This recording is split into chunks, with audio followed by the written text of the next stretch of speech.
lawsuits. I want to bring in one of Combs' former attorneys, Mark Geragos, and also he was the former attorney of Diddy. Hey, Mark, good to see you. Also, founder of the Shade Room, Angelica Nwandu. Thank you both for being with us tonight. Angie, I want to start with you. Had you ever heard of April Lampros before? Is this a story that had been sort of circulating in back channels for a while and has just now been made public?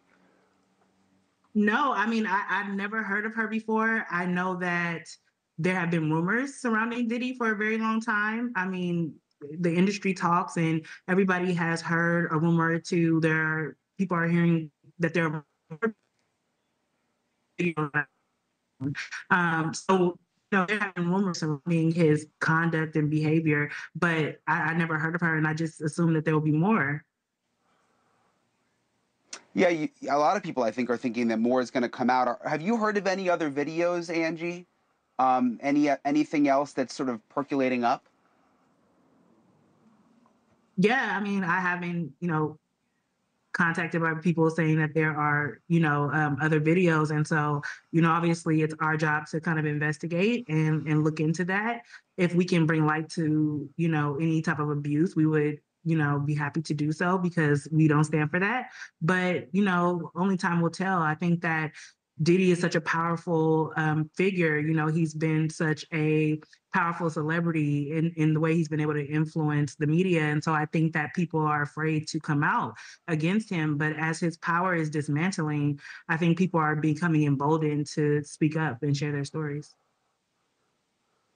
Mark, some people have been skeptical, saying, okay, now there's more people piling on. Should we really believe these stories, or are they just sort of trying to take advantage of the situation? But Lampros, she's saying that there's video out there, that there was witnesses, this parking attendant was cited in the lawsuit. Do you think that's reason for us to say, okay, this is a believable story?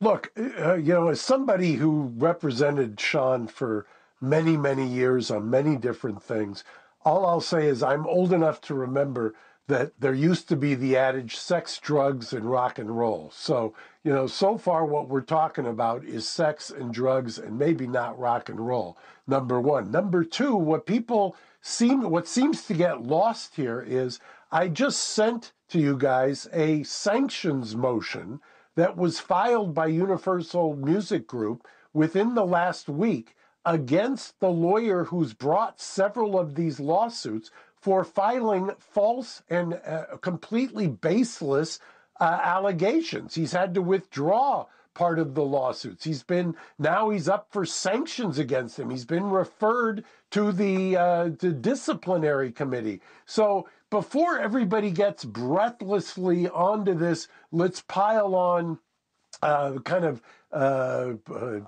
don't know, for lack of a better term, media lynching of Diddy. I get that Diddy has been in a bunch of unfortunate situations. I get that people love to see somebody, especially, having represented my share of black men accused of things. I'm always a little leery of this kind of rush to jump on top of them and file things. But in this case, I will tell you demonstrably so far, many of these allegations are false.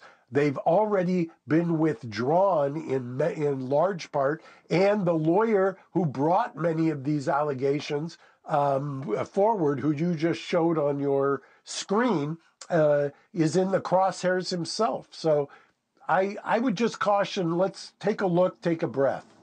Hey, thank you for watching. Please go to newsnationnow.com, newsnationnow.com, and you can find NewsNation on your television provider. And don't forget to click the red subscribe button down below. Then you will get more of NewsNation's fact-driven coverage.